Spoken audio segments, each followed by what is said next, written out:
मंगलचम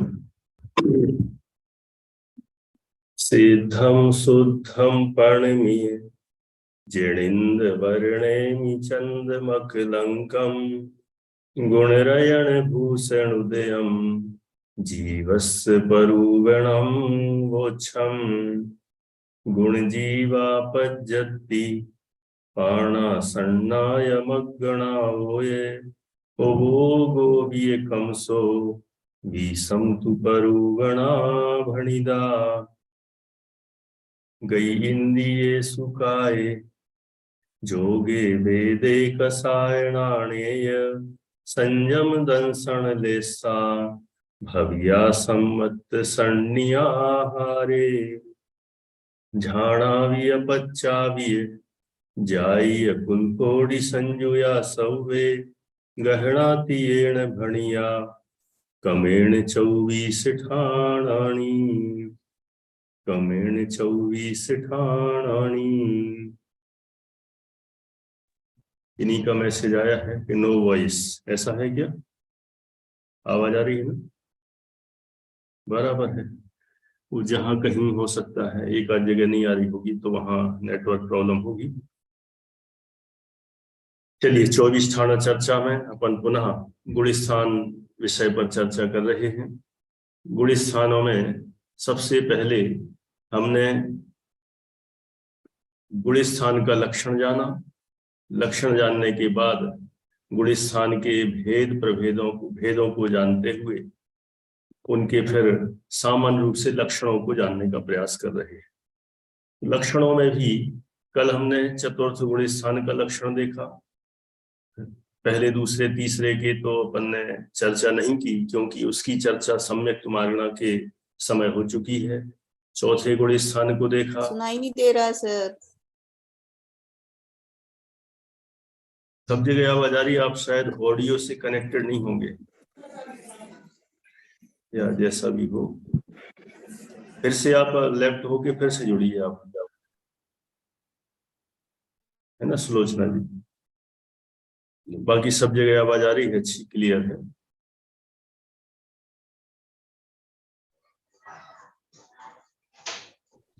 बात कर रहे हम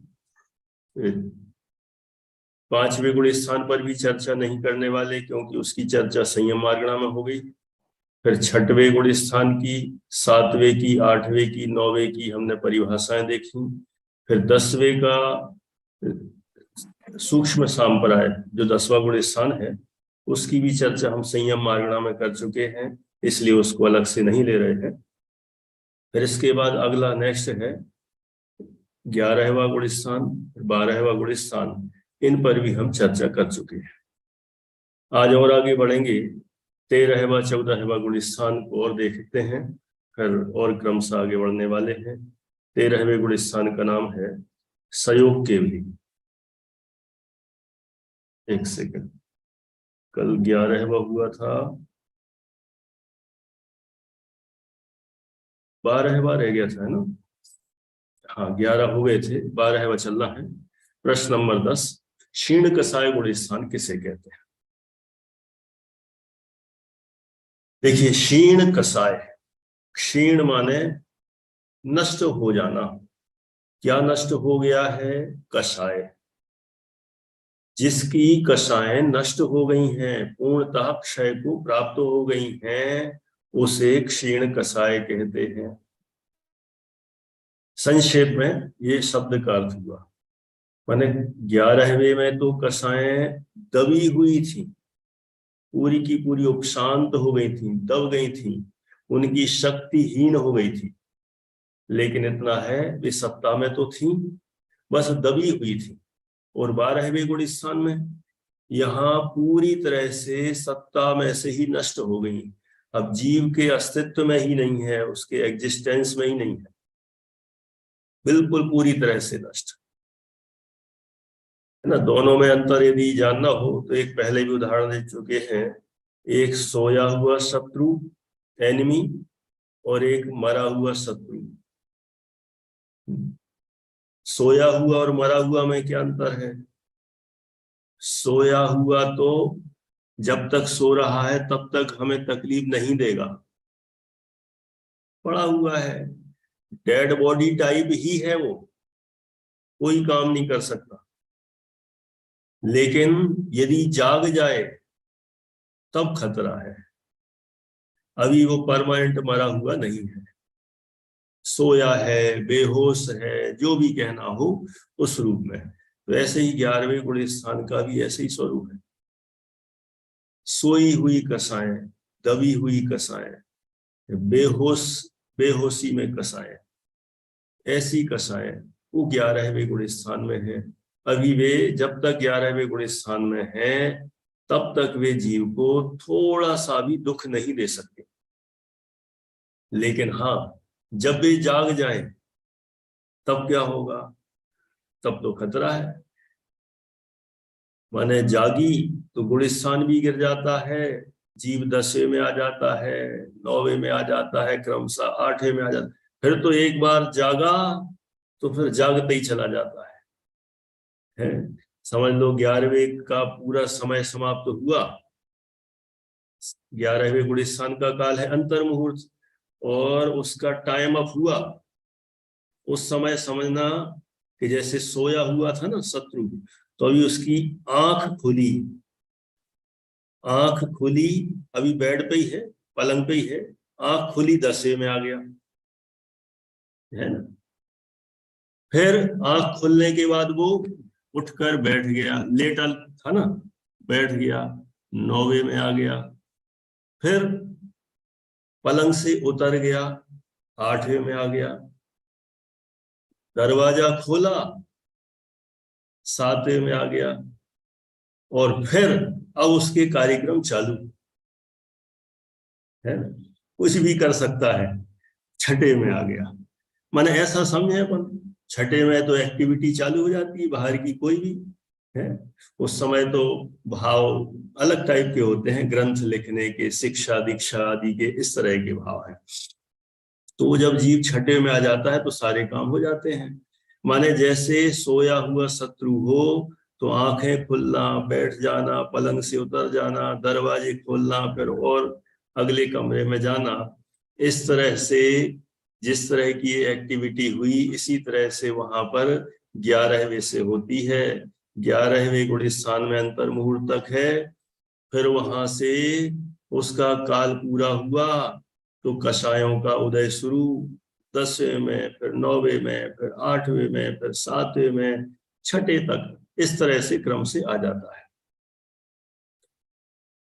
तो एक तो थी 11वें गुण स्थान की बात। 12वें में क्या हो जाता है अरुण जी साहब? वहां तो बेड चुपे, अभी तो सोया हुआ था, अभी कैसा है, अभी तो एक्सपायर ही हो गया, खत्म। अब वो हमें क्या तकलीफ देगा, कब तकलीफ देगा, क्या करेगा? कुछ भी नहीं करेगा। तो पूरी तरह से कषायें एक्सपायर हो जाए, खत्म हो जाए, समाप्त हो जाए, नष्ट हो जाए, इस तरह से जहां पर यह कार्य है उसे क्षीण कषाय गुण स्थान कहते हैं। और ये 12वां गुण स्थान है। तो 12वें गुण स्थान में इस तरह से क्षीण कसाई जीव होते हैं, वे पूर्ण वीतरागी होते हैं और पूर्ण सुखी होते हैं। ठीक है, ये सब मुनिराज ही हैं, अभी भगवान नहीं बने हैं, अरहंत नहीं बने हैं। ऐसे मुनिराज उत्कृष्ट मुनिराज हैं 12वें गुण स्थान वाले। अब अपन उन 12वें गुण स्थान वाले मुनिराजों का और फिर से स्वरूप देखते हैं।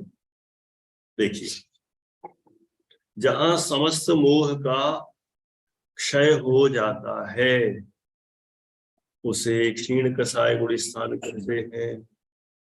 कोई कहेगा, आप तो अभी कह रहे थे जहां कसाएं नष्ट हो जाती हैं उसे क्षीण कसाय कहते हैं, या परिभाषा में तो लिखा जहां समस्त मोह क्षय को प्राप्त हो जाता है, यहाँ तो मोह लिखा। तो मोह क्या है? कसाएं ही तो हैं। मोह में सब आ गया, दर्शन मोहिनी, चारित्र मोहिनी, सब कंप्लीट। तो सब कुछ नष्ट हो गया, उसे क्षीण कसाय गुण स्थान कहते हैं। ये राजवार्तिक 9वें अधिकार में ये बात कही गई है। आगे और लिखा, समस्त मोहिनी कर्म के क्षय से अत्यंत निर्मल यथाख्यात चारित्र के परिणाम को क्षीण मोह गुण स्थान कहते हैं। समस्त मोहिनी कर्म का क्षय हो गया और क्या प्रकट हुआ? अत्यंत निर्मल यथाख्यात चारित्र। कौन सा चारित्र? यथाख्यात चारित्र प्रकट हुआ। यथाख्यात चारित्र हम सब समझ चुके हैं पहले ही, है ना? कहाँ समझ चुके हैं? संयम मार्गणा में, वहां हमने समझा था यथाख्यात, यथा माने जैसा आत्मा का स्वरूप है पूर्णतः निर्मल, वैसा ही ख्यात हो जाना, प्रकट हो जाना, वो यथाख्यात चारित्र। माने आत्मा पर्याय में भी पूर्ण निर्मल हो गया, उसको यथाख्यात चारित्र कहते हैं। तो यथाख्यात चारित्र के परिणाम को क्षीण मोह गुण स्थान कहते हैं। अब धवला पुस्तक 1 के अनुसार क्या कहा? जिन्होंने संपूर्ण रूप से मोह का क्षय कर दिया है, ओके, अतएव जिनका चित्त कैसा हो गया? स्फटिक मणि के निर्मल भाजन में रखे हुए जल के समान निर्मल है। क्या बोल रहे हैं? जिनका चित्त, यहाँ चित्त लिखा है, चित्त का अर्थ सामान्य रूप से मन होता है, मन होता है, लेकिन यहाँ चित्त का अर्थ आत्मा समझना, चित्त का अर्थ आत्मा समझना। क्यों? चित्त साफ हो गया है, मतलब मन साफ हो गया है, ऐसा कह देते हैं, कह सकते हैं, लेकिन एक्चुअल में आत्मा साफ हो गया, आत्मा में अब किसी भी प्रकार की मलिनता नहीं रही। तो जिनका चित्त कैसा हो गया? स्फटिक मणि के निर्मल भाजन में रखे हुए। स्फटिक मणि तो सब जानते ही हैं, नहीं जानते हो तो हमारे अब 2.5 दीपाना, अब ऐसे ही कहना पड़ेगा, हमारे 2.5 दीपाना, ऐसा कहें, अपने 2.5 दीपाना, अपने ही कहें, सबका ही है। तो 2.5 दीप आइए, यहाँ पर तो एक से एक स्फटिक मणि की प्रतिमाएं हैं, तो पूरा प्रैक्टिकल दिख जाएगा कि कितनी कितनी बड़ी सीमंधर स्वामी की स्फटिक मणि की 33-33 इंच की प्रतिमा है, और 4-5 प्रतिमाएं और स्फटिक मणि की हैं, तो स्फटिक मणि दिख जाएगा। तो ऐसे स्फटिक मणि के निर्मल भाजन में रखे हुए, निर्मल भाजन, निर्मल माने स्वच्छ, भाजन माने होता है पात्र कहें, बर्तन कहें, है ना, भाजन है ना, पात्र कह लो चाहे बर्तन कह लो, उसका नाम भाजन रखा है ना? देखो नाम भी कैसे कैसे रखते हैं, जिसमें भोजन करते हैं वो भाजन कहलाता है ना। इसमें भोजन ही, पात्र में भोजन करते हैं, इसलिए उसका नाम, बर्तन का एक नाम हिंदी में भाजन भी है ना, तो इसको भाजन कह दिया। तो निर्मल भाजन, स्फटिक मणि का कोई बर्तन हो अपने पास और उसमें जल रखा हो, जल पानी, तो पानी सब तरफ से दिखाई देगा स्वच्छ, पूरी तरह से निर्मल दिखाई देगा, कहीं पर भी मलिनता नहीं है, ना ऊपर ना नीचे, ना अगल में ना बगल में, स्फटिक मणि साफ है और उसमें निर्मल जल भरा हुआ है। तो यहाँ ये उपमा दी है एक तरह से, जिनका चित्त कहें, मन कहें अथवा आत्मा कहें, स्फटिक मणि के निर्मल भाजन में रखे हुए जल के समान निर्मल है, इतना स्वच्छ हो गया है आत्मा, यहाँ कोई मलिनता नहीं। देखो 11वें गुण स्थान में तो कहा था, उस सरोवर का उदाहरण दिया था कि शरद ऋतु के काल में जो सरोवर में जो ऊपर मलिनता थी वो दबकर नीचे बैठ गई, और यहाँ नीचे बैठी नहीं, समाप्त ही हो गई। ऐसी स्फटिक मणि के पात्र में रखे हुए निर्मल जल के समान जो निर्मल हो गया है, ऐसे निर्ग्रंथ, अर्चना जी क्या बोल रहे हैं, ऐसे निर्ग्रंथ, निर्ग्रंथ माने, ग्रंथ माने होता है परिग्रह। देखो ग्रंथ के भी कितने पर्यायवाची, अपन कहते हैं आपके पास समय सार नाम का ग्रंथ है क्या? वो भी ग्रंथ है। और यहाँ निर्ग्रंथ माने ग्रंथ माने परिग्रह, और परिग्रह से जो पूर्णतः रहित हो गए हैं। एक्चुअल में तो ये मुनिराज पूर्ण परिग्रह से पूर्णतः विरक्त है, कोई परिग्रह इनके नहीं रहा।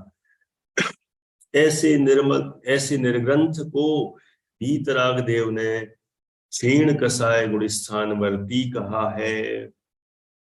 क्षीण कसाई गुणस्थान में है, माने अब वे 12वें गुणस्थान में है, पूर्णतः निर्ग्रंथ है। देखो अभी भी उनके इसके नीचे तक परिग्रह था, सुनना ध्यान से। कई लोगों को लगता होगा जो अध्यात्म भाषा में समझते हैं या द्रव्यानियों की भाषा में या सामान्य रूप से, तो 6वें 7वें गुणस्थान वर्ती निर्ग्रंथ है कि नहीं, बताओ, यस या नो। 6वें 7वें गुणस्थान वर्ती निर्ग्रंथ है या नहीं? अब असमंजस में पड़ गए आज। यदि ये विषय समझने के पहले कहते ना तो सब कहते हाँ निर्ग्रंथ है, और अब बदल दिए विपिन जी साहब, अब बदल रहे हैं लोग। कर्णानियों की तरफ से देखेंगे तो निर्ग्रंथ नहीं हुए अभी पूरे, अभी तो ग्रंथ है, परिग्रह है।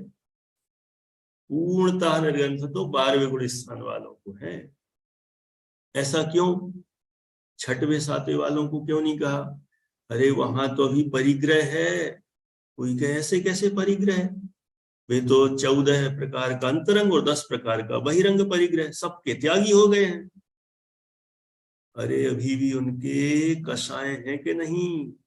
संजुलन कषाय अभी मौजूद है, हास्यादि 9 कषाय मौजूद हैं, इसलिए वे पूर्णतः निर्ग्रंथ नहीं है। सामान्य रूप से अपन उनको निर्ग्रंथ कह देते हैं तो कह देते हैं, चलेगा। लेकिन यदि कर्णानियों की भाषा में देखेंगे सूक्ष्मता से, तो निर्ग्रंथ तो वे ही कहे जाएंगे जिनके एक सूक्ष्म लोभ भी ना बचे, कंप्लीट कंप्लीट कषाय समाप्त हो गए, वे ही पूर्णतः निर्ग्रंथ हैं।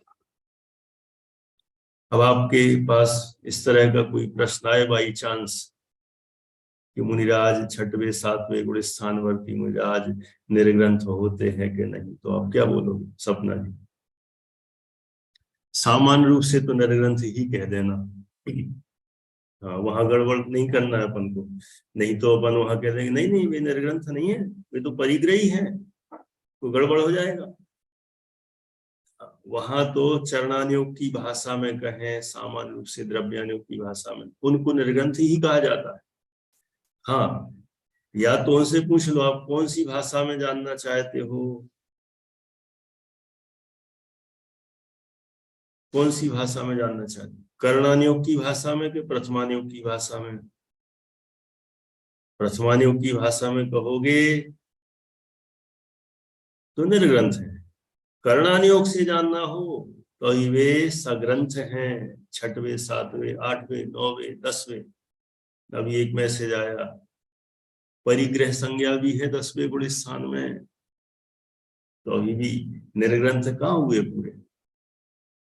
तो कोई कहे 11वें वाले, 11वें वाले भी एक तरह से निर्ग्रंथ हैं, लेकिन अभी उनके कषाय सत्ता में तो है ही, है ना, इसीलिए 12वें वालों को यहाँ पर निर्ग्रंथ संज्ञा दी जा रही है। तो ऐसे निर्ग्रंथ संपूर्ण परिग्रह से रहित यदि मुनिराज हैं तो ये 12वें गुणस्थान वाले मुनिराज जानना चाहिए। ठीक है, अब आगे बढ़ते हैं अगले प्रश्न की ओर। प्रश्न नंबर 11वां, सयोग केवली गुणस्थान किसे कहते हैं? उत्तर है, जो योग के साथ रहते हैं उन्हें सयोग कहते हैं। जो योग के साथ रहते हैं वे सयोग। इस तरह जो सयोग होते हुए केवली हैं उन्हें सयोग केवली कहते हैं। सयोग होते हुए जो केवली है, केवली मतलब केवल ज्ञानी, उन्हें सहयोग केवली कहते हैं। धवला पुस्तक 1 पृष्ठ क्रमांक 192। ठीक है ना। तो योग भी है और केवल ज्ञानी भी है। देखो, केवल ज्ञानी होकर भी उनके अभी योग विद्यमान है। योग विद्यमान है का मतलब अभी उनके आत्मा के प्रदेशों में कंपन होता है, अभी भी कंपन चल रहा है। अच्छा, ये तो द्रव्य योग हो गया। अच्छा, इसके अलावा और भी तो है कुछ। मन वचन का योग है कि नहीं है? सहयोग केवली के हैं कि नहीं है? बोलो।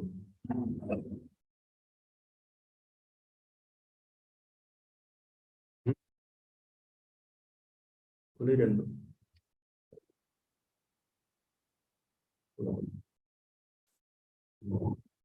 क्या बोले? कोई कोई बोल रहे हैं मन वचन का नहीं है, कोई बोल रहे हैं ये है वाला साइन है, ये नहीं है वाला। चलो, बहुत बढ़िया। अनेक लोगों के आंसर आ रहे हैं और कुछ लोगों के आ रहे हैं नहीं है, लेकिन आंसर तो है। मन वचन का ये तीनों योग हैं।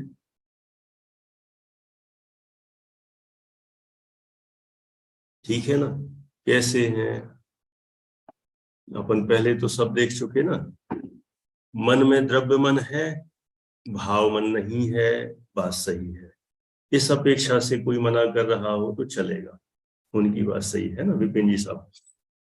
भाव मन नहीं है, द्रव्य मन तो है। और द्रव्य मन में भी अपन ने देखे थे, चार में से कितने? चार है ना। चार में से कितने हैं वहां? दो हैं, सत्य और अनुभव। ये दो कहे। फिर वचन तो है ही, दिव्य ध्वनि होती है तो वचन भी है, और काय तो है ही अभी। इसीलिए मन वचन काय तीनों है ना। भाव मन नहीं है, ये बात सत्य है, लेकिन द्रव्य मन तो उनके मौजूद है।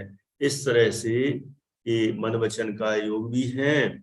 और साथ में कौन सा भाव? भाव मन नहीं है, इतना है अपन को जानना है। और योग हो गया, योग सहित हैं, लेकिन योग सहित होते हुए भी केवल ज्ञानी हैं। एक एंगल से देखा जाए, अब केवल ज्ञानी हो गए, अब योग हो तो ही दम क्या है रेखा जी? क्या दम है? अपन को केवल ज्ञान हो जाए और कुछ कुछ चीज बची रहे, योग अथवा कुछ और, क्या दिक्कत है? होने को तो कर्म भी बचे हैं बहुत सारे। कितने? तो के देखो, टाइप करके भेज ही रही है दीपाली जी। मैं पहले ही बोल देता हूँ, बोल 85। देखो आ गया मैसेज, आंसर करेक्ट हो गया। 85, 85 कर्म प्रकृतियां भी उनकी सत्ता में हैं। रहने दो, क्या जा रहा है ना। ये तो ऐसा हुआ जैसे समझ लो किसी की गवर्नमेंट जॉब हो गई फिक्स, उदाहरण है। गवर्नमेंट जॉब हो गई फिक्स, अथवा किसी का कहीं पर भी ट्रांसफर हो गया, फिक्स है। अब जो हो गया तो वो तो कंप्लीट हो ही गया। अब ये छोटा मोटा इधर से उधर जाना है या ये फॉर्मेलिटी करना है, वो सब फॉर्मेलिटी तो होती रहेगी, बाकी मेन पर्पस तो अपना हो ही गया ना, कंप्लीट। अब क्या बचा? ऐसे ही वहां केवल ज्ञान हो ही गया। अब ये सारी चीजें बची रहे तो भी कोई दिक्कत नहीं, सब फॉर्मेलिटी वाले हैं, सब मन वचन काय कहो अथवा कर्मों की 85 प्रकृतियां कहो, सब फॉर्मेलिटी के। जैसे समझ लो अपना रिजर्वेशन हो गया कहीं पर भी, ट्रेन में, प्लेन में, बस अब जाना है, वो तो जाना है, हो ही जाएगा, चले ही जाएंगे। वो सब फॉर्मेलिटी है, लेकिन एक बार कंफर्मेशन हो गई तो हो गई। ऐसे ही है, जैसे यहाँ पर विद्यार्थियों के एडमिशन होते हैं, यहाँ होते, अन्य जगह पर होते हैं। तो एडमिशन हो गया, फाइनल हो गया, और वो बीच में छोटी छोटी प्रोसेस रहती है कि ये डॉक्यूमेंट लगना, वो डॉक्यूमेंट लगना, वो तो चलते रहते हैं। जैसे इधर भी बच्चों का एडमिशन हुआ, 31 लिए अपन ने 8th क्लास में। अब यहाँ पर सबका एडमिशन कर लिया अपन ने, यहाँ संस्था में इंटरव्यू हुए, स्कूल में हुए, जहाँ जैसा सारी प्रोसेस, उस प्रोसेस के अनुसार एडमिशन ले लिए। अब एडमिशन ले लिए, अपन ने कर दिया डन। अब उनसे कहा आपके बहुत सारे डॉक्यूमेंट लगना है स्कूल में, इधर भी उधर भी, है ना, 7-8 टाइप के लगते हैं। तो वे डॉक्यूमेंट्स तो आते रहेंगे। अभी भी नहीं आए, पूरा अप्रैल मंथ निकल गया, उनकी छुट्टियां भी हो गई, आज कल भी चले गए सब, आज भी चले जाएंगे। अब जून में आएंगे, 1.5 महीने की छुट्टी। अभी भी डॉक्यूमेंट पूरे नहीं आए, जून में ले आना, कोई बात नहीं, 15 जून 20 जून तक वो फॉर्मेलिटी तो होती रहेगी, उसमें दिक्कत नहीं, लेकिन एडमिशन तो कंफर्म हो ही गया ना। अब क्या होना है, कंफर्मेशन, केवल ज्ञान हो ही गया, अब तो मोक्ष जाना ही है ना, थोड़ा और सही, बाकी तो ये बचने दो, कोई दिक्कत नहीं है। ऐसे यहाँ पर है, माने केवल ज्ञान सहित है और योग सहित भी है, कोई दिक्कत नहीं है, रहने दो। तो इस तरह से केवल ज्ञान सहित है और योग सहित है, ऐसे वे सयोग केवली कहलाते हैं, है ना। अब देखो और आगे देखें, ये धवला पुस्तक 1 के अनुसार हो गया। अब बृहद्रव्य संग्रह की टीका, ब्रह्मदेव सूरी जी की, उस टीका 13वें नंबर की गाथा में जो 13वें गुण स्थान का लक्षण दिया है वो कहते हैं, देखिए, समस्त ज्ञानावरण, दर्शनावरण और अंतराय, इन तीनों को एक काल में, देखिए फिर से पढ़ता हूं, समस्त ज्ञानावरण, दर्शनावरण और अंतराय, ये 3, इन तीनों को एक काल में सर्वथा निर्मूल करके मेघ पटल से निकले हुए सूर्य के समान केवल ज्ञान की किरणों से लोकालोक के प्रकाशक 13वें गुण स्थानवर्ती जिन भास्कर सयोगी जिन होते हैं। कुछ कुछ शब्द थोड़े से डिफिकल्ट हैं, अपन देखते हैं उनके। समस्त, देखो समस्त ज्ञानावरण, ज्ञानावरण के 5 भेद हैं, सब खत्म। दर्शनावरण के 9 भेद हैं, वे भी सारे चले गए।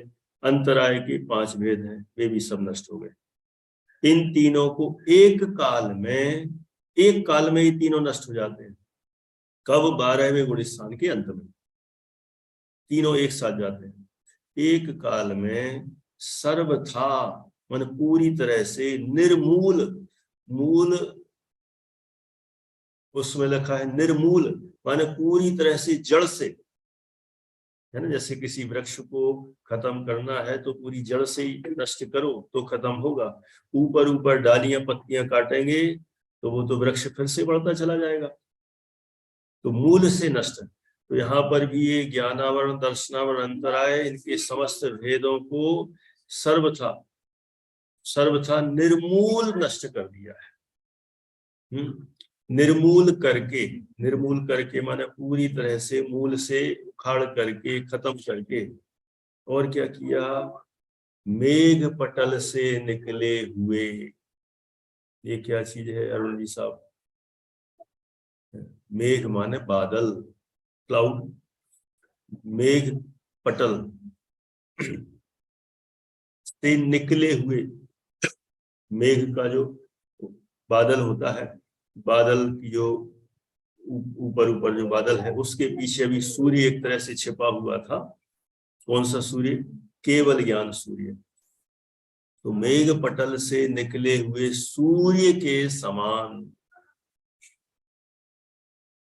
केवल ज्ञान की किरणों से, माने बादलों के पीछे छिपे हुए जो सूर्य था, उस सूर्य के समान केवल ज्ञान की किरणों से लोकालोक के प्रकाशक, माने लोक और अलोक को जानने वाले, देखने वाले, 13वें गुण स्थान वर्ती जिन भास्कर, जिन माने जिनेंद्र, भास्कर माने होता है सूर्य सन। जिन भास्कर माने जिन्होंने इंद्रियों को जीता वे जिन, ऐसे जिनेंद्र, और वे भी भास्कर सूर्य, तो उनको एक नाम और बन जाता है जिन भास्कर, जितेंद्रिय सूर्य जिसके है। सयोगी जिन होते हैं, इस तरह से उनका ये लक्षण अपन ने यहां जाना। ठीक है ना। अब आते हैं अपन अगले 14वें गुण स्थान की ओर। 14वें गुण स्थान का नाम है अयोग केवली। अयोग केवली, प्रश्न नंबर 12वां। अयोग केवली, ये थे सयोग, अब सयोग में अयोग हो गया, इतना हुआ है ना। केवली तो केवली है, तो सयोग और अयोग।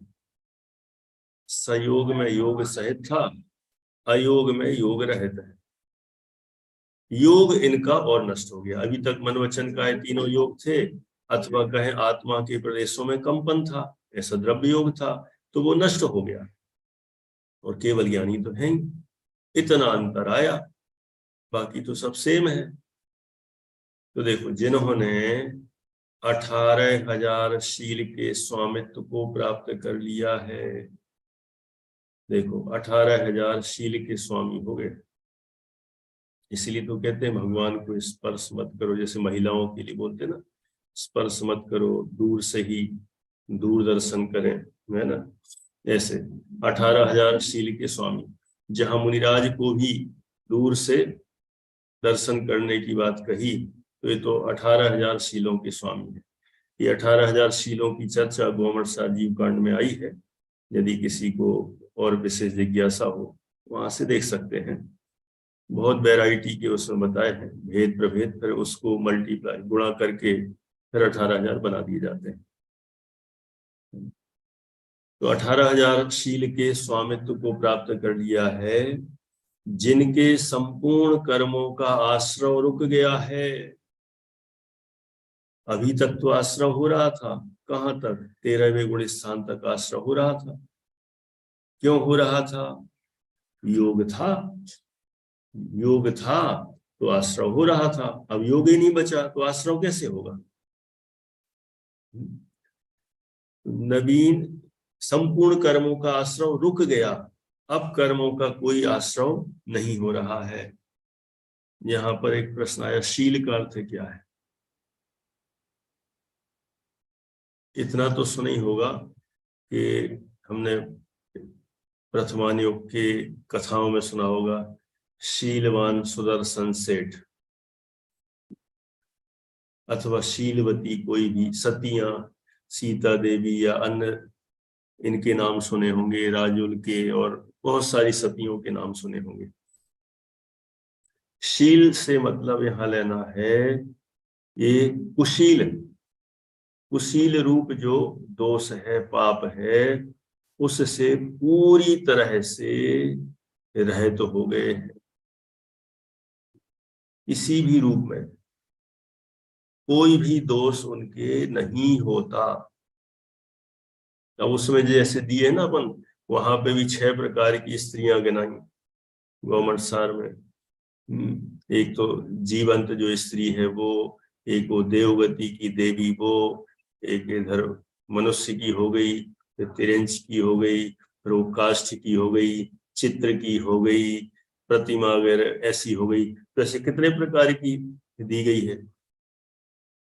तो वो सब प्रकार की स्त्रियों के प्रति राग का भी त्याग हो चुका है, और उनसे दूर दूर तक कोई संबंध नहीं है।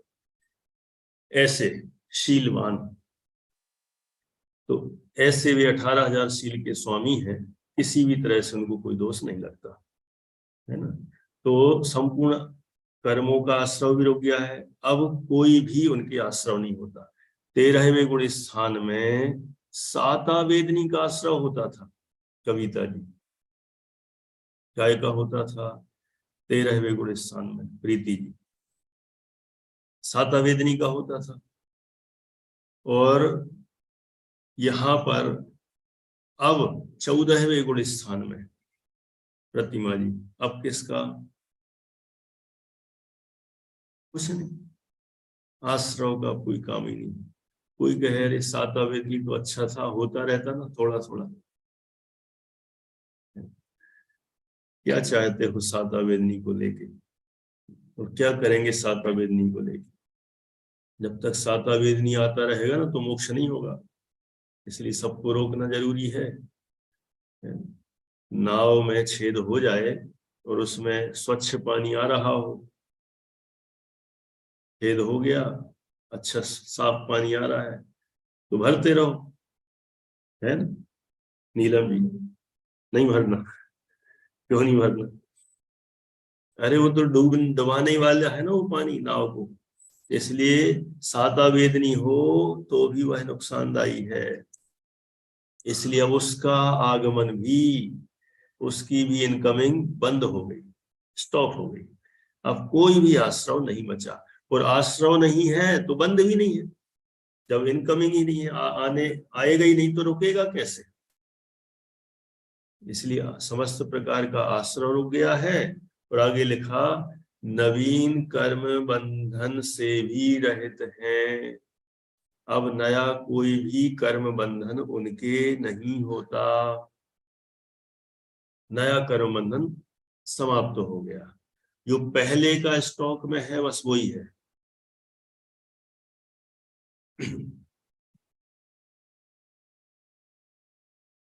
यहाँ एक प्रश्न आ रहा है, ये तो गोमर्सार कर्म कांड का विषय है। ये साता साता में से कोई एक, वो तो उदय की बात है। ये भी आचार्यों के इसमें अलग अलग मत हैं कि कोई आचार्य उसमें कहते हैं साता साता में से किसी एक का उदय रहता है ना, इस तरह का कथन है वहां। बाकी आश्रव की दृष्टि से तो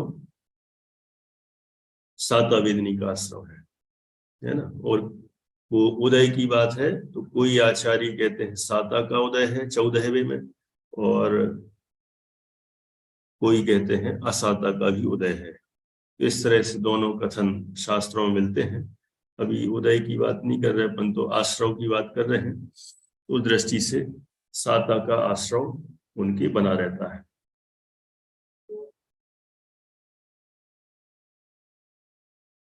चलिए, यहाँ प्रश्न आ रहा है, योग तो गुण है फिर अभाव कैसे?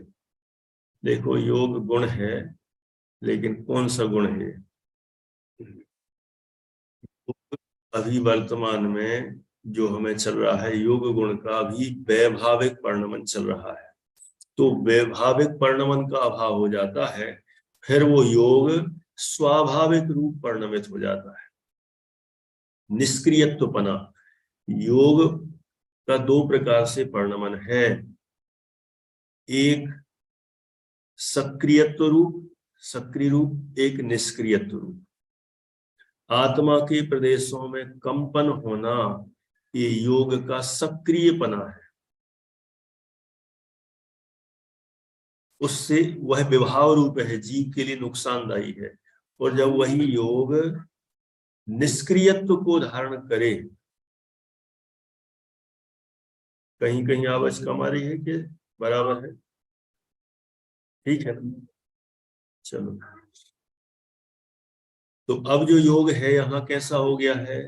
अब जो जो सक्रिय रूप में था ना, जिससे आत्मा के प्रदेश कंपित हो रहे थे, वो सक्रिय रूप में है, उसको वैभाविक कहेंगे, विभाव रूप कहेंगे। अब वही योग गुण कैसा हो गया है? निष्क्रियत्व रूप परिणमित हो गया है, स्वाभाविक रूप परिणमित हो गया है। अब आत्मा के प्रदेशों में कंपन नहीं होता, ऐसा निष्क्रियत्वपना प्रकट हो गया है। तो वो अभी विभाव रूप परिणमित हो रहा था, अब स्वाभाविक परिणमन हो गया। तो इसको अपन ने कह दिया योग का अभाव हो गया, मैंने विभाव रूप अभाव हो गया है, स्वभाव रूप अभाव नहीं हुआ है। ठीक है ना? अब देखो, अब आगे चले। उन्हें अयोग केवली जिन कहते हैं, गोमर्सार जीवकांड गाथा 65 के अनुसार कहा। अब अगला है धवला पुस्तक एक, पृष्ठ क्रमांक 193 के अकॉर्डिंग क्या कहा यहाँ? योग रहित केवली का जो स्थान होता है वह अयोग केवली गुण स्थान कहलाता है। योग रहित केवली का जो स्थान है वह अयोग केवली गुण स्थान है। ठीक है, योग रहित भी हो गए।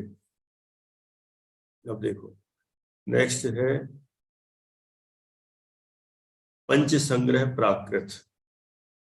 प्राकृत पंच संग्रह का नाम आप लोगों ने सुना होगा, उसके बारे में बता रहे हैं। उसमें भी पहले अध्याय 100वें नंबर का श्लोक है।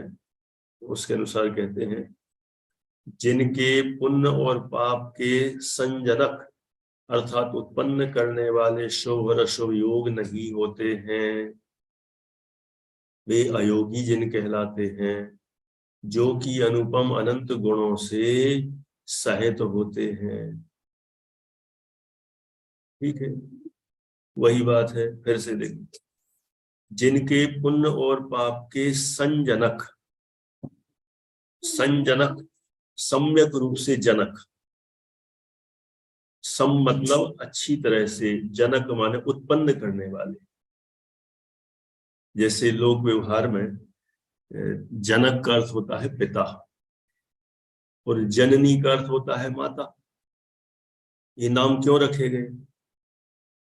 माता पुत्र को, पुत्र पुत्री को माने संतान को उत्पन्न करती है, उत्पन्न करती है, इसलिए उसका नाम जननी, जन्म देती है। और पिता भी उस अपेक्षा से जनक कहलाते हैं, क्योंकि पिता भी पुत्र को, संतान को उत्पन्न करते हैं, तो उनका नाम है जन। जन माने उत्पन्न और का माने करने वाले, उत्पन्न करने वाले। तो यह संजनक माने सम्यक प्रकार से उत्पन्न करने वाले। तो जिनके पुण्य और पाप के संजनक अर्थात उत्पन्न करने वाले शुभ और अशुभ योग नहीं होते हैं। ये पुण्य पाप किससे होता है उत्पन्न? शुभ अशुभ योग से होता है। अपन ने तत्वार सूत्र जी पढ़ा ना, शुभा पुण्यस्या शुभा पापस्या। शुभ योग से पुण्य का बंध आश्रय होता है और अशुभ योग से पाप का आश्रय बंध होता है। तो यहाँ शुभ अशुभ योग दोनों नहीं बचे, तो पुण्य पाप बंद होने का काम ही नहीं है, उनका आश्रय हो गई नहीं। इसलिए वे अयोगी जिन कहलाते हैं, जो कि अनुपम अनंत गुणों से सहित होते हैं। अनंत गुण से सहित है, और कैसे? अनुपम, जिसकी किसी से कोई उपमा नहीं दी जा सकती है, ऐसे अनुपम माने कोई कंपेयर नहीं कर सकते, ऐसे अनुपम अनंत गुणों से सहित होते हैं। अपराध द्रव्य संग्रह की टीका में लिखा, क्या लिखा? ये मैसेज कोई कोई लोग कर रहे हैं, आवाज बहुत ही कम आ रही है। ठीक है ना, एकदम परफेक्ट है मुझे लग रहा है। अगला है, मन वचन और काय वर्गणा के अवलंबन से कर्मों के ग्रहण करने में कारण जो आत्मा के प्रदेशों का परिस्पंदन रूप योग है, उससे रहित 14वें गुण स्थानवर्ती अयोगी जिन होते हैं। क्या बोले? मन वचन और काय वर्गणा के अवलंबन से। मन वचन और काय, ये तीनों प्रकार की वर्गणाएं हैं। उनके अवलंबन से जब वो मन वचन काय रूप वर्गणा आती हैं, उनका जब जीव जो अवलंबन होता है, तो उनके अवलंबन से कर्मों के ग्रहण करने में कारण जो आत्म प्रदेशों का परिस्पंदन रूप योग है। प्रोसेस क्या है? आत्मा के प्रदेश है और मन वचन काय वर्गणा, तीन प्रकार की वर्गणाएं हैं।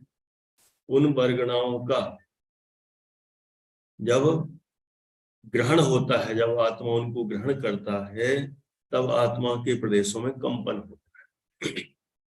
जब आत्म प्रदेशों में कंपन होगा तो वो कहलाता है योग, और उससे रहित 14वें गुण स्थानवर्ती अयोगी जन होते हैं। इस तरह से ये 14वें गुण स्थान तक की अपन ने चर्चा की। एक और प्रश्न बचा है अंतिम, उसके बाद अपन थोड़ा देखते हैं और क्या विषय भी लेना है। अब एक और प्रश्न है, 14 गुण स्थानों का अपन ने सामान्य लक्षण जान लिया। अब लक्षण जानने के बाद अब आगे बढ़ते हैं। प्रश्न है, जितने परिणाम होते हैं उतने ही गुण स्थान क्यों नहीं होते हैं? देखो, इसमें ऐसा लगेगा उल्टा सुल्टा सा कुछ हो गया, गड़बड़। धवला पुस्तक 1 के अनुसार है, नहीं, क्योंकि जितने परिणाम होते हैं उतने ही गुण स्थान यदि माने जाएं तो व्यवहार ही नहीं चल सकता है। इसलिए द्रव्यार्थिक नय की अपेक्षा नियत संख्या वाले ही गुण स्थान कहे गए हैं। 14 कह दिए। यदि परिणामों के अनुसार अपन देखते ना तो कितने हो जाते, वो असंख्यात हो जाते। अब असंख्यात का कर लो हिसाब कर, और उस पर चलाते हैं अपन क्लास, कब तक चलेगी? खत्म ही नहीं होना है। असंख्यात अपन चले जाएंगे, फिर पढ़ाने वाला दूसरा जाएगा, पढ़ने वाले दूसरे चले आ जाएंगे, अपन तो चले जाएंगे, सब खत्म, और क्लास चलती रहेगी असंख्यातों वर्षों तक। इसलिए वो तो संभव है नहीं, इसीलिए गुण स्थानों की संख्या लिमिट में कर दी 14 बस। वैसे तो परिणामों की अपेक्षा असंख्यात भी कह सकते हैं और जीवों की अपेक्षा अनंत भी कहेंगे, लेकिन मोटे तौर पर बस 14 कह दी। जैसे द्रव्यों की संख्या 6 कह दी जाति अपेक्षा, और अनंत अनंत कहें, अनंत हैं, लेकिन यदि उतना अपन कहते रहेंगे फिर उनको गिनना समझना असंभव है। इसलिए सामान्य रूप से जैसे द्रव्यों की संख्या को 6 रूप में कह दिया, ऐसे ही यहाँ पर गुण स्थानों की संख्या भी संख्यात कह दी, 14 कह दी, तो 14 गुण स्थानों को समझा जा सकता है। अब मान लो अपने पास गाय के बारे में अपन को जानना है, समझना है, गाय किसे कहते हैं, है ना? किसे कहते हैं गाय?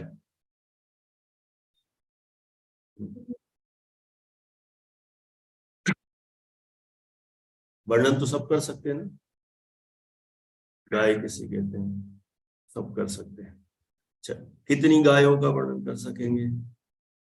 एक का कर तो हो गया सबका, है ना, मोटे मोटे तौर से सब एक जैसी हैं। नहीं नहीं, वो सभी गायों का वर्णन करो आप। तो मान लो अपन की अपनो निबंध आ जाए, ऐसे आ जाए कि काऊ पे ऐसे लिखिए अथवा गाय पर निबंध लिखिए, तो क्या करेंगे? महाराष्ट्र में इतने प्रकार की गायें होती हैं, इंदौर में इतने प्रकार की, एमपी में इतने प्रकार की, राजस्थान में इतने प्रकार की, सारी गायों को इकट्ठा करो, कितनी गायें हैं पूरे भारत देश में, तो भारत देश के अलावा और कहाँ कहाँ कितनी है, पहले तो सबको इकट्ठा करो। उनको इकट्ठा करने में पसीना आ जाएगा, निबंध कब लिखेंगे? तो सीधा सिंपल लिखो, गाय के बारे में जो जो सामान्य स्वरूप है उतना लिखते जाओ। गाय के 4 पैर होते हैं, उसके 2 कान होते हैं, 2 आंखें होती हैं, ऐसे रंग की होती है, दूध देती है, 2 सींग होते हैं, इस तरह से वर्णन करते जाओ। तो इतना एक का कर दिया तो उसमें मोटा मोटा सब हो गया। ऐसा कहीं कोई टीचर होगा कि जो कहे कि नहीं नहीं तुमने सारा निबंध गलत लिखा है, तुमने गाय के बारे में पूरा तो लिखा ही नहीं, डिटेल कितनी प्रकार की, कहाँ कहाँ पूरे विश्व में गायें होती हैं, वो तो कुछ लिखा ही नहीं। कोई किसी को मतलब नहीं है। अब विद्यालय पे ऐसे आ जाता है, अपने विद्यालय पर एक निबंध लिखिए, तो विद्यालय मतलब विद्यालय, है ना, कि इतना एक इतने क्लासरूम है, इतने टीचर होते हैं, इतना ये होता है, फिक्स कॉमन कॉमन कॉमन सारा लिख दिया जाता है। नहीं नहीं नहीं, ये तो सारा गलत है, तुमने तो एक कॉमन लिख दिया, तुम तो पूरे पे लिखो, पूरे पूरे विश्व के सारे विद्यालय इकट्ठे करो और वहां की सबकी अलग अलग वैरायटी लिखो। ऐसा संभव नहीं, कहाँ पॉसिबल है। तो कोई भी चीज कॉमन ही ली जाती है और कॉमन करके उसका वर्णन किया जाता है। मनुष्य पर निबंध लिखिए, कितना लिखोगे, क्या लिखोगे? अपन ने भी गौमर्सा जीव कांड के आधार से मनुष्य गति की चर्चा की, एक गाथा में पूरा लिख दिया कि कैसे कैसे मनुष्य होते हैं, सामान्य एक गाथा में ही मनुष्य की परिभाषा आ गई। नहीं तो लिखो पूरे असंख्यात मनुष्यों पे, क्या लिखते हैं? कैसे लिखते? तो नहीं लिख सकते, वो वर्णन हो ही नहीं सकता है। इसलिए यहाँ गुण स्थानों की संख्या असंख्यात अनंत ना कहकर, हो सकती है और होती है, लेकिन यहाँ पर उनको कॉमन रूप में कथन करके गुण स्थान के 14 भेद कहेंगे। अब 14 भेदों का वर्णन हो जाएगा। नहीं तो फिर मिथ्या दृष्टि कितने कितने प्रकार के, और मिथ्या दृष्टि भी असंख्यात प्रकार के, तो पहले ही गुण स्थान के असंख्यात भेद बन जाएंगे। और देखा जाए मिथ्या दृष्टि जीव तो अनंत है, तो अनंत भेद बन जाएंगे मिथ्या दृष्टि वाले भी। फिर क्या करेंगे? फिर वर्णन कैसे करेंगे? इसलिए संभव ही नहीं है। माने मिथ्यात्व संबंधी परिणाम एक जीव के असंख्यात प्रकार के हैं, और अनंत जीवों के सबके मिलाए तो अनंत हो जाएंगे, तो उनका वर्णन नहीं हो सकता। इसलिए उनके कथन करने की दृष्टि से, समझने की दृष्टि से मिथ्या तो एक गुण स्थान कह दिया। जिसकी विपरीत मान्यता होती है, जो शरीर आत्मा को एक माने, वह मिथ्या दृष्टि है। हो गया। अब चेक कर लो कि जो शरीर आत्मा को एक मानता है वे सारे मिथ्या दृष्टि हो गए। नहीं, कोई कम मानता है, कोई ज्यादा मानता है। अब यहाँ पे ही पूछेंगे ना सबसे, तो थोड़ा सबका अलग अलग उत्तर आएगा, है ना? कि आप शरीर आत्मा को एक मानते हो, है ना? कोई कोई कहेगा हाँ मानते तो है, कोई कहेगा नहीं नहीं, हमें ज्यादा लगता ही नहीं कि शरीर मेरा है। ज्यादा तो ऐसा लगता है भिन्न सही है, पता नहीं आजकल तो ऐसा लगता है कि शरीर है ही नहीं मेरा। कोई कहे नहीं, कभी कभी तो लगता है, ऐसा भी कोई कहेगा।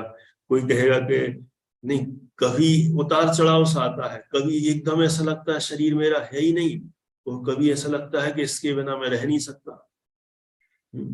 जब तक स्वस्थ रहते हैं तो खूब ऐसा लगता है सब अच्छा अच्छा अच्छा, और जहां तकलीफ होती, बीमार होते हैं, तो फिर समझ में आता है अरे शरीर तो मेरा ही है, इसको कैसे बचाएं, पूरी ताकत उसमें लगाते हैं। स्वस्थता में पूरे अपन खूब अच्छी अच्छी बातें कर लेते हैं, और जहां बीमार होते हैं तब समझ में आ जाता है कि शरीर ही अपना है। तो यही अपन देखेंगे तो यही ढेरों वैरायटी मिल जाएंगी, सबके अपने अपने अलग अलग एंगल होंगे शरीर और आत्मा को एक मानने वाले। तो फिर ऐसे सारे जीवों के करेंगे तो क्या होगा, बहुत विस्तार हो जाएगा। इसलिए उतनी चर्चा शास्त्र में नहीं कर सकते हैं, मोटे तौर से सामान्य रूप से कह दिया। ग्रहित मिथ्या दृष्टियों की चर्चा करें तो कितने प्रकार के ग्रहित मिथ्या दृष्टि? ग्रहित तो ग्रहित है जो कुगुरु कुदेवादि को माने, ग्रहित नहीं नहीं, हम तो एक ही कुदेव को मानते हैं बस। वो क्या है, मेरे खास है, हम तो सिर्फ रामचंद्र जी को मानते हैं, है ना? वो कौन से, वो उनकी बात नहीं कर रहे अभी, है ना? अपने रामचंद्र जी तो मोक्ष गए हैं, लेकिन सामान्य रूप से वो महापुरुष से हमको मानते हैं, अथवा हम सिर्फ उनको ही मानते हैं, अथवा सिर्फ हम उनको ही मानते हैं, सबके यहाँ नहीं जाते, उसमें ही वैरायटी निकल आएगी। तो इनमें सब में भी बहुत वैरायटी निकलती है। वैसे तो हम दर्शन करने किसी के नहीं जाते, लेकिन कभी कभी प्रसाद खा लेते हैं मंगलवार को। वैसे हम प्रसाद भी नहीं खाते, वो क्या करें, बगल अगल वाले जो चंदा मांगने आते तो देना पड़ता है, इतना थोड़ा सा ग्रहित में छात्र, बाकी तो नहीं, और तो हमने सारा छोड़ दिया। माने इसमें भी उसमें भी कितनी वैरायटी निकलेगी, वैरायटी बहुत है, लेकिन वो सबको सामान्य रूप से एक में रख दिया कि इसमें जिस तरह की भी कृत कार्य अनुमोदना हो, वो सब ग्रहित मिथ्या दृष्टि। तो ऐसे मिथ्या में एक सारी वैरायटी को एक में ले लिया, ऐसे ही सम्यक दृष्टियों का एक में ले लेंगे, अलग अलग सबका एक एक में ले लेंगे। तो ऐसे करके 14 भेदों में ही गर्भित कर दिए, तो 14 भेद ही उसके बन जाएंगे, है ना? अब इसमें एक अलग टाइप का अपना प्रकरण आने वाला है, इसको अपन अभी नहीं कर पाएंगे। इसमें सीधा कौन से गुण स्थान से जीव गिरकर अथवा चढ़कर कहाँ कहाँ जाता है, ये बहुत विस्तृत है। आप चार्ट देखना हो देख लो, लेकिन अभी 5 मिनट बचे हैं, नहीं कर पाएंगे। तो अपन इसको अच्छे से डिटेल में समझना पड़ेगा कि कौन से गुण स्थान से जीव गिरकर कहाँ जाता है, अथवा कौन से गुण स्थान से जीव चढ़कर कहाँ जाता है। सबका एक तरह से गमनागमन बताया है पूरे 14 गुण स्थानों का। तो ये वाली चर्चा अपन कल अच्छे से करेंगे। और फिर उसके बाद फिर चौथे गुण स्थान को हम 24 स्थानों में देखेंगे, ठीक है ना। फिर तो एक अलग थोड़ा सा इंटरेस्टिंग आ जाएगा। अभी अपन ने 14 स्थानों को, 14 मार्गणाओं को 24 जगह देखा था। अब चौथे गुण स्थान को हम 24 रूप में देखने का प्रयास करेंगे। फिर एक वो थोड़ा सा अलग ही अपने ऐसा लगेगा, फिर से उसी रूप में अपन वापस चर्चा करने लगे। तो उसकी चर्चा अपन अब क्रमशः करेंगे। अभी ठीक है, 4 मिनट बचे हैं, 4 मिनट पहले ही छुट्टी कर लेते हैं। तो अभी इतनी ही बात करते हुए यहाँ ही पूरा कर रहे हैं।